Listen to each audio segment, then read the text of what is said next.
téléspectateurs, vous qui nous suivez, c'est votre rendez-vous.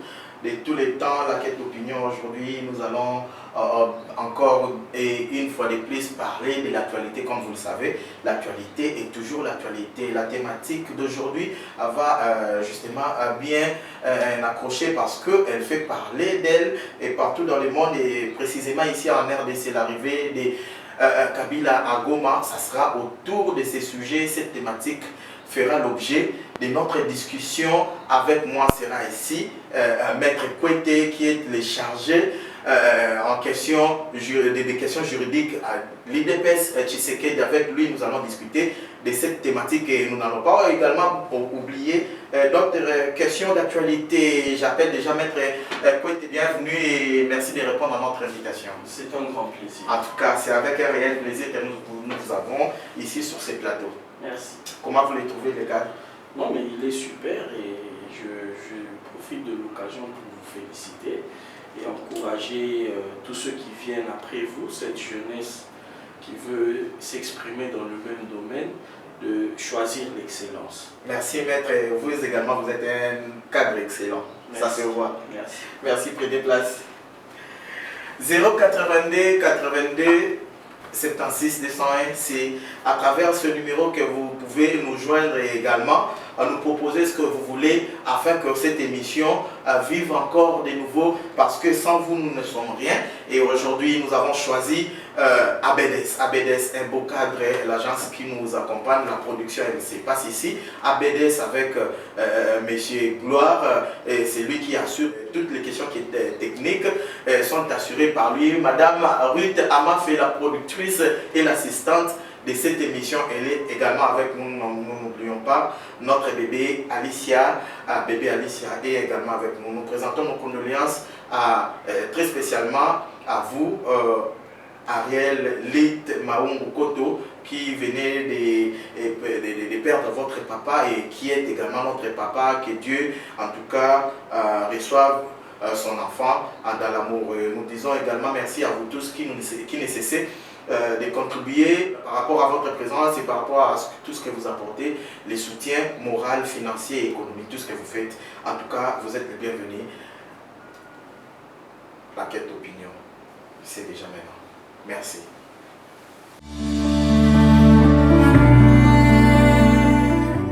Ouais, comme jadis, merci de nous suivre. C'est toujours avec un réel plaisir que nous vous présentons ces programmes à la quête d'opinion, votre émission.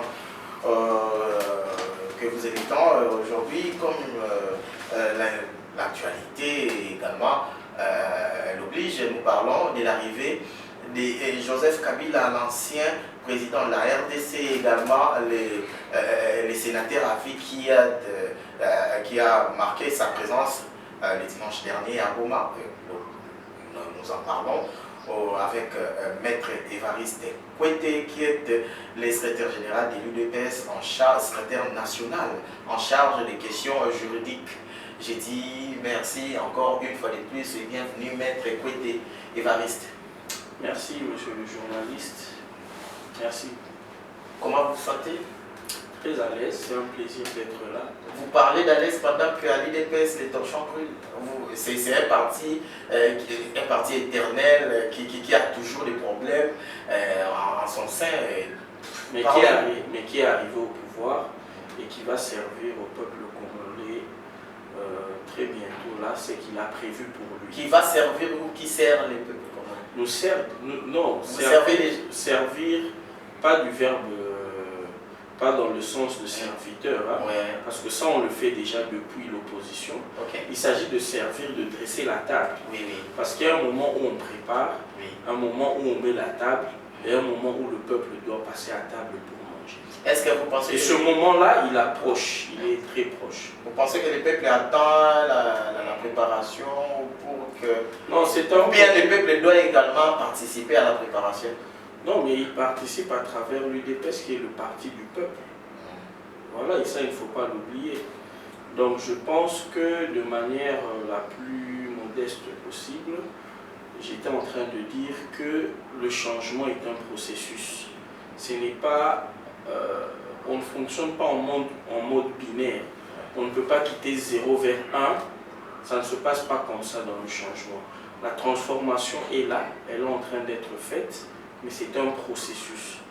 Et ce processus-là, il faut l'accepter, il faut l'accueillir, il faut y participer. L'UDPS est parti socialiste, n'est-ce pas, qui a donné beaucoup de son énergie afin que nous arrivions là où nous sommes aujourd'hui. Arrivé au pouvoir, le président Tshisekedi a promis beaucoup de choses. Néanmoins, c'est la population qui n'arrive pas à palper vraiment cette réalité du changement. Ce processus, selon vous, parce que si nous devons définir même les développements, ça a un timing déterminé, et selon vous, vous pensez que ce temps est arrivé, ou bien nous devons encore, ou bien la population doit encore attendre pour que nous parlions justement de ces développements ou de cette évolution?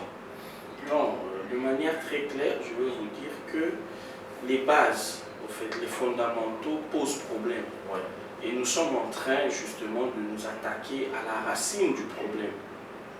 Vous l'avez compris quand? Mais depuis l'opposition. Mais c'est un processus, comme je vous l'ai dit, parce que nous ne sommes pas la seule force politique en jeu. Il y a des forces politiques, je vais les appeler négatives, qui veulent à tout prix nous empêcher d'avancer. Les bâtons. Voilà, exactement. Et il faut prendre en compte tous ces obstacles-là en termes de temps pour manifester ce que nous sommes en train de... ce que nous projetons réellement pour ce pays. Maître Ekwete, vous savez très bien avec moi que les développements ou bien les bien-être de la population, c'est comme un enfant dans la famille qui demande quelque chose à son papa, quand bien même ces derniers en manquent, mais il ne va pas dire à son enfant que, bon, écoutez, moi je n'ai pas d'argent, je ne sais pas. On n'explique pas à un enfant qu'on manque, parce que l'enfant ne connaît pas les manques. Aujourd'hui, quand vous parlez, c'est comme si vous êtes dans une certaine excuse, vous arrivez à vous excuser, étant donné que la population... quoi? Selon vos propos, vous êtes dans vos excuses. Non, je pense que je ne me suis pas bien fait comprendre. Oui. Nous ne sommes pas dans des excuses, mais je suis certain d'une chose, que si votre fils en ce moment vous demande un avion, vous serez contraint de vous mettre à ses côtés et de lui expliquer que ça peut se faire, mais pas dans l'immédiat. Et c'est ce que nous faisons. Nous sommes en train, le peuple doit également participer à la gestion. Et il ne peut pas participer à la gestion quand il ne comprend pas les enjeux. Et l'explication des enjeux n'a rien à voir avec des excuses. Je pense que ça doit être compris comme ça, parce qu'il y en a même qui sont allés plus loin en nous disant oui, c'est vrai que le régime Kabila a tout foutu en l'air, mais maintenant c'est le système Tshisekedi qui est au pouvoir. Vous n'avez pas à stigmatiser Kabila, vous avez à nous donner des résultats. Mais écoutez, je le dis très clairement ici, c'est ce même régime-là que nous fustigeons qui est dans un élan de nous empêcher de donner les résultats, et vous voulez qu'on se taise. Je n'ai jamais vu dans une république sérieuse des opposants se coaliser et prendre les armes. Parce qu'une république, c'est un ensemble de personnes qui ont un dénominateur commun et qui adhèrent à ce pacte-là républicain, qui fixe même les modalités pour contester, protester et arriver au pouvoir. Et parmi ces mécanismes-là dans une république, la lutte armée n'existe pas. Vous comprenez? Donc nous avons déjà un problème dans la conception même du pouvoir et de son exercice dans le chef de certains citoyens, de certains acteurs politiques et de certaines formations politiques.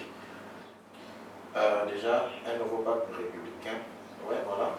C'est d'ailleurs autour de ça que l'ancien président Joseph Kabila il a d'ailleurs commencé les consultations. Nous allons en arriver. En quelle qualité? Ok, on va en parler, mais justement, parlons tout d'abord. On va en arriver, mais parlons tout d'abord de la situation qui se passe à l'UDPS. Qu'est-ce qu'il y a encore? Pardon? D'ailleurs, visible, Azan n'a ni titre ni qualité pour engager l'UDPS. Ça, c'est sur le plan juridique. Sur le plan politique, c'est quoi? Démarche Yazanamo, et cette démarche il y a création et un parti politique nous sous. Ok. Tu es bien nous déjà. C'est une démarche qui, dans son fond, est tournée contre le chef de l'État, qui, en ce net moment, a besoin de sa machine politique pour la Makambo, toujours vivre dans l'est du pays. Mais Bisopé Togotikate, Baya saboter, partir à Mokondiamboka, pendant que nous y occupons des fonctions stratégiques. Alors, il y a des amis de bonne foi au Bazana Nasimanae, tout ce qui na l'égalité. Dans la raison. Voilà, parce que les autres là, ils subiront les conséquences de leurs actes. Et ça, on est clair. Il y aura des conséquences.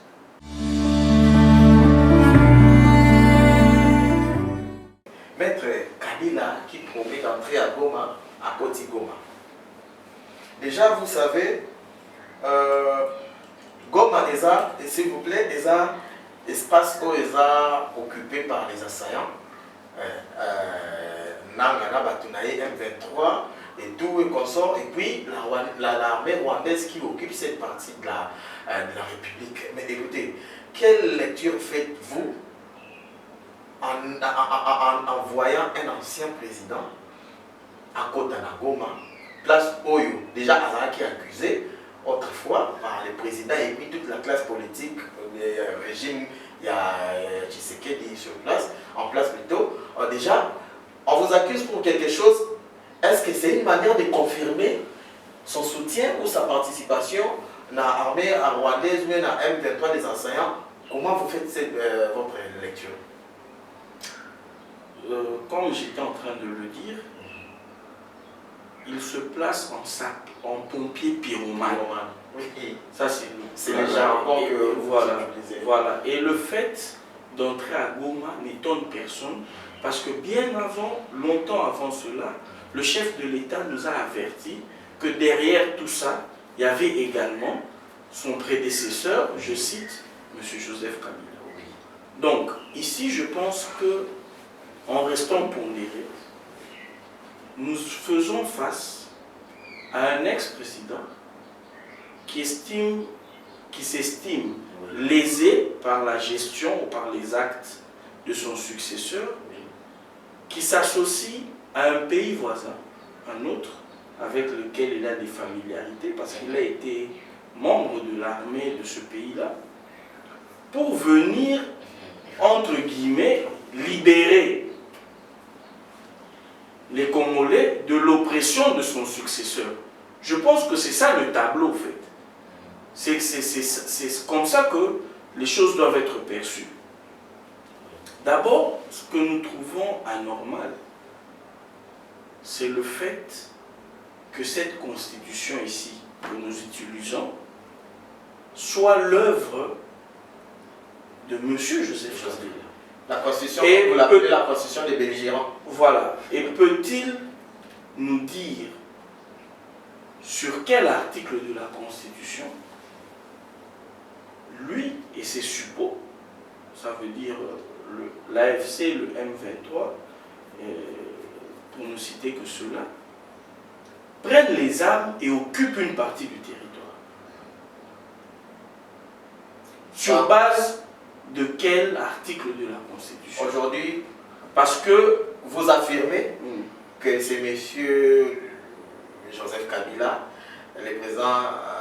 l'ex-président de la République, appartient ou bien soutenait déjà le M23. Et maintenant, vous affirmez que... Ce n'est pas moi qui le dis, c'est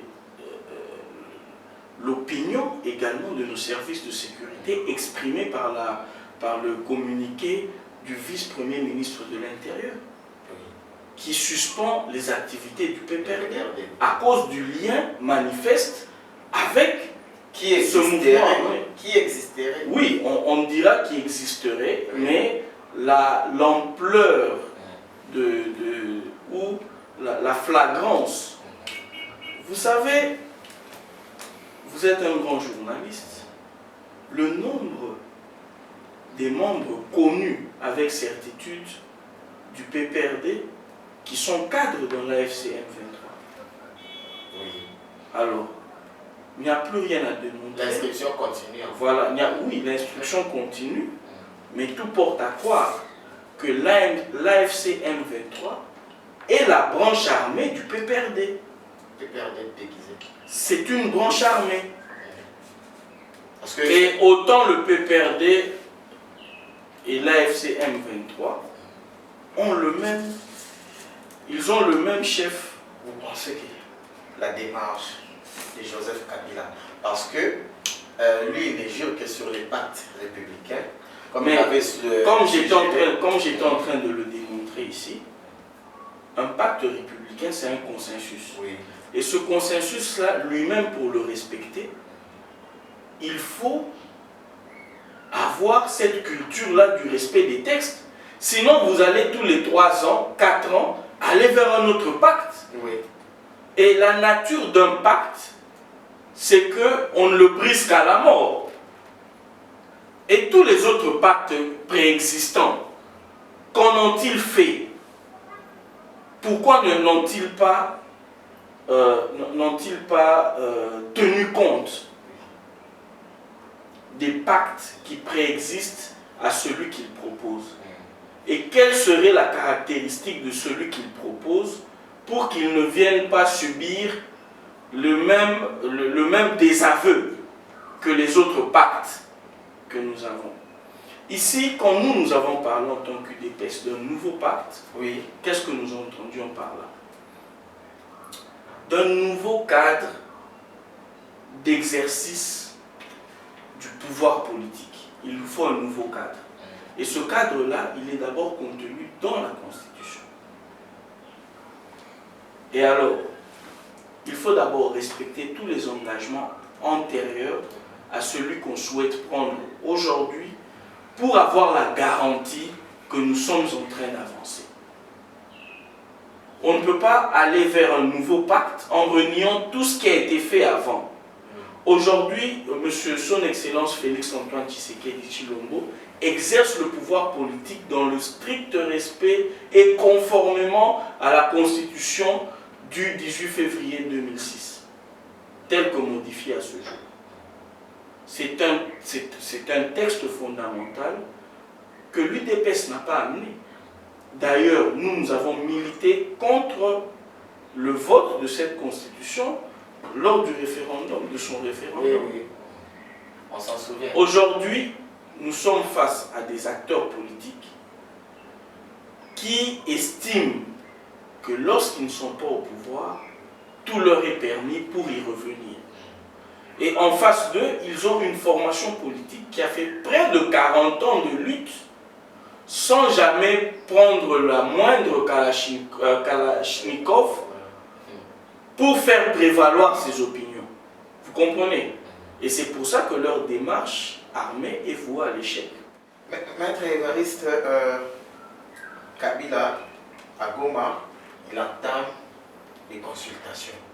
Qu'est-ce que vous pouvez dire sur son entrée et sa démarche dans l'aboutissement d'un parti républicain? Vous direz quoi? Et cette démarche aboutira à quoi? C'est quoi d'ailleurs son objectif pour d'entrer à Goma? Et ces démarches aboutiront à quoi, d'après vous? De manière très simple, oui. Tout ça va accoucher d'une souris, pour la simple bonne raison que, dans ma compréhension des faits, c'est une manœuvre dilatoire destinée à dédouaner totalement les autorités rwandaises de la situation chaotique qu'elles ont créée dans l'est du pays, afin de pouvoir continuer à alimenter cette situation sans être menacées directement par la communauté internationale, et ainsi changer le rapport de force d'ici la signature du deal avec les États-Unis. Donc, ici, nous avons conscience qu'il y a ce relent-là de maintenir la République démocratique du Congo à genoux, en créant volontairement une insécurité prolongée dans sa partie est, justement afin d'arriver aux négociations de Washington avec un rapport de force autre que celui que nous avons maintenant. Et nous comprenons cela. Et je pense que nous allons tout mettre en œuvre pour que la paix ne soit pas seulement rétablie en République démocratique du Congo, mais règne dans toute la région des Grands Lacs. Parce que nous en avons besoin pour développer nos pays respectifs, la région et l'Afrique. Et enfin, l'Afrique pourra apporter de manière digne et conséquente sa contribution dans le jeu, dans le concert des nations. Aujourd'hui, le temps fort de cette quête de vérité pour voir qui était derrière, quels étaient les acteurs politiques congolais derrière l'AFC M23 et en coalition avec l'armée rwandaise, on découvre que l'ex-président Joseph Kabila fait partie de cette bande. Voilà. Il y a des rapports, ce n'est ni vous ni moi qui allons dire, qui allons nier le fait qu'il y a des rapports documentés des experts des Nations Unies qui établissent la responsabilité du Rwanda, des autorités rwandaises, dans ce qui se passe à l'est du pays. Et aujourd'hui que des individus congolais se lèvent pour dédouaner totalement le Rwanda et dire que c'est une crise interne congolaise, ça soulève des questionnements. Ça soulève des questionnements. Et ici, je vais vous dire une chose, je vais vous affirmer une chose. Aujourd'hui, l'UDPS est au pouvoir et elle a la responsabilité du maintien de l'ordre public. C'est vrai que nous sommes entrés dans des circonstances dans lesquelles nous avons trouvé un appareil sécuritaire et une armée avec des problèmes que tout le monde connaît et que ces problèmes-là ne vont pas perdurer justement. Nous sommes en train de résorber tout ce qu'il y avait comme petite difficulté et bientôt il n'y aura pas de négociation pour le maintien, le rétablissement de l'ordre public et le rétablissement de l'autorité de l'État congolais sur l'ensemble du territoire national. Nous ne négocierons pas ces questions-là. Et aujourd'hui, si les Congolais doivent discuter, ça sera justement autour de ce nouveau pacte républicain qui devrait être consacré dans une constitution.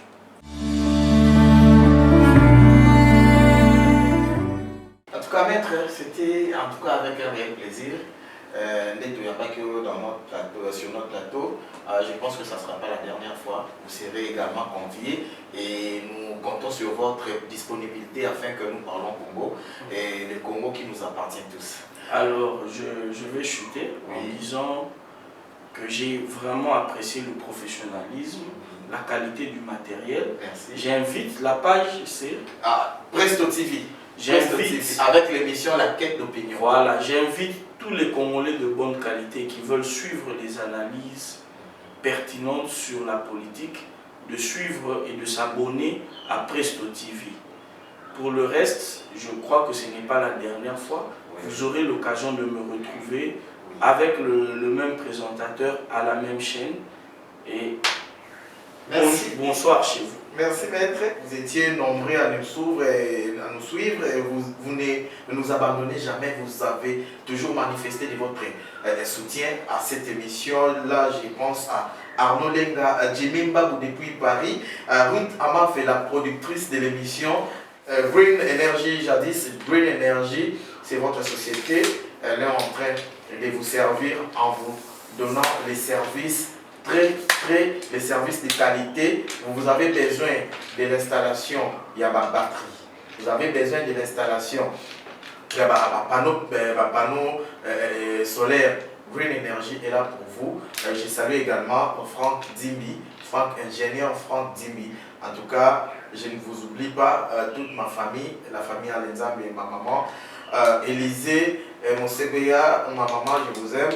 Et merci à tous ceux qui accordent de leur intention à cette émission. Que Dieu vous bénisse. 082 90 76 201, c'est autour de ce numéro que vous allez nous suivre. En tout cas, je n'oublie pas BL Collection, Madame Bita Lushima et son époux Abraham Bakalanga, les grands partenaires de cette émission, les bailleurs des fonds de cette émission. En tout cas, merci. Adit Simba, bon séjour là où vous retrouvez, que Dieu vous bénisse. N'oubliez pas de vous abonner sur Presto TV, comme venez de le dire, Maître Évariste Kwete. Merci chez vous et au revoir. Maître, merci. Merci. En tout cas, ça sera avec un réel plaisir de